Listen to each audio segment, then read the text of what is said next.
근데 이거 실제 학폭위에서는 절대 일어나지 않는 장면입니다. 살인을 하더라고요. 가장 무거운 처분이 소년은 송치입니다. 최대 2년밖에 되지 않습니다. 현실에 법이 못해주는 걸 가상의 조직이 대신 해주는 거죠. 왜 현실에서는 안 일어나는지. 대리 만족은 강력합니다. 전 세계가 참교육을 보면서 사이다를 마시는 동안 저는 다른 걸 봤습니다. 등장인물 절반이 다 피의자예요. 교권보호국 감독관이 촉법소년을 잡아다가 가둬놓고 때리는 장면. 박수치면서 보셨죠, 여러분들은? 저도 시원했습니다. 그런데 그 장면들을 보는 내내 머릿속에서 계속 죄명들이 자동 완성이 됐습니다. 체포강급죄, 폭행죄, 그리고 운이 나쁘면 가혹행위. 오늘은 그 이야기를 좀 해볼까 합니다. 참교육이 보여주는 사이다. 현실에서 그대로 했으면 누가 처벌이 됐는지. 예를 들어 드라마 6회를 보신 분들은 기억하실 겁니다. 촉법소년들이 카메라 앞에서 당당하게 이야기를 합니다. 촉법인데 어쩔래? 이 대사 작가가 만들어낸 게 아닙니다. 현장에서는요, 실제로 정말 많이 듣는 이야기 중에 하나입니다. 표현은 좀 더 거칠지만요. 그리고 구합, 학폭위 장면. 가해 학생과 피해 학생이 같은 테이블에 마주 앉아서 서로 언성을 높이며 공방을 벌입니다. 드라마적으로는 긴장감이 최고에 이르죠. 근데 이거 실제 학폭위에서는 절대 일어나지 않는 장면입니다. 이유는 뒤에서 말씀드리겠습니다. 여기서부터 질문이 갈립니다. 촉법소년이라 처벌을 못한다. 분노는 정당합니다. 그런데 그 분노를 해결하는 방법으로서 드라마가 제시한 사적 응징이라는 게 법률가 입장에서는 좀 더 다른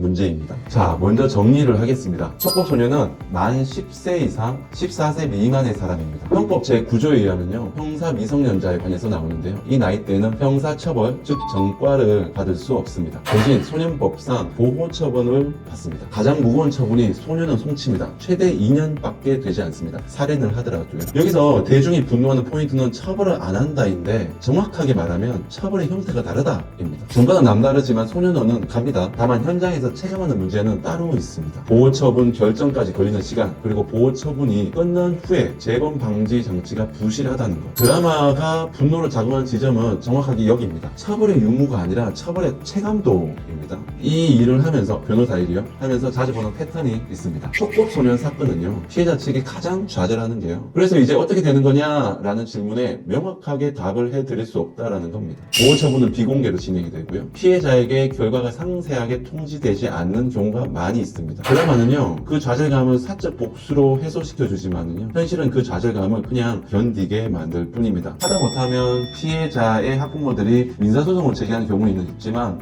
돈으로 다 상처를 회복이 될까요? 그렇진 않겠죠. 자, 이제 진짜 문제입니다. 교권보호국이 촉법소년을 잡아다 가둬놓고 응징하는 장면. 이거 현실에서 그대로 하면 누가 범죄자가 되는지 아십니까? 응징한 사람이 그대로 처벌을 받습니다. 형법 제276조에 의하면 체포감금죄라고 있습니다. 누군가를 의사에 반해서 가둬두면 그 자체로 성임하는 범죄입니다. 상대가 촉법소년이든 성인이든 상관이 없습니다. 가해 학생을 가뒀다고 정당화되지는 않습니다. 그럼 정당방위는 안 되냐? 많이 물으십니다. 자, 정당방위는요, 형법 제211조에 의하면 현재의 부당한 침해에 대한 상당한 이유 있는 방위 행위만 인정이 됩니다. 핵심은 현재성과 상당성입니다. 이미 끝난 사건에 대해 나중에 찾아가서요, 응징하는 건 현재에 대한 침해가 아닙니다. 대부분 참교육에서 다 끝난 사항에 대해서 침해를 하죠. 그리고 폭행으로 되갚는 것은 상당성을 넘습니다. 100이면 100이에요. 정당방위는 방어용입니다. 보복용으로 쓰면 그 순간 가해자가 바꿔져 버립니다. 그 잔인한 현실 하나 알려드릴까요? 맞고 나서 한 대라도 되받아치면 법적으로는 쌍방가해로 묶입니다. 9대 맞고요, 한 대 때린 사람도 쌍방폭행의 가해자가 되어버리는 겁니다. 피해 입증은 그 순간보다 훨씬 더 어려워집니다. 드라마는 이 점을 정확하게 알고 있습니다. 그래서 교권보호국이라는 판타지 장치를 만든 겁니다. 작가가요. 현실이 법이 못해주는 걸 가상의 조직이 대신 해주는 거죠. 대리 만족은 강력합니다. 근데 그게 곧 실제로 따라해도 된다는 신호는 아닙니다. 마지막, 구화, 학폭위 그 장면. 가해 학생과 피해 학생이 마주 앉아 공방전을 벌이는 그 장면 말이죠. 왜 현실에서는 안 일어나는지. 학교폭력예방법상 학폭위는요, 가해 학생과 피해 학생을 분리해서 심의를 하는 게 원칙입니다. 같은 자리에서 대제시키지 않습니다. 서면 진술과 각자 진술 청취가 중심입니다. 드라마에서처럼요, 마주보고 언성을 높이는 장면 실제로 만들면 2차 가해 논란으로 학폭위 자체가 무효화될 수가 있습니다. 그리고요, 가장 많이 헷갈리는 부분, 학폭위 심의, 그리고 형사고소, 민사소송, 이 세 가지는 완전히 다른 트랙입니다. 학폭위는요, 교육적 조치를 결정하는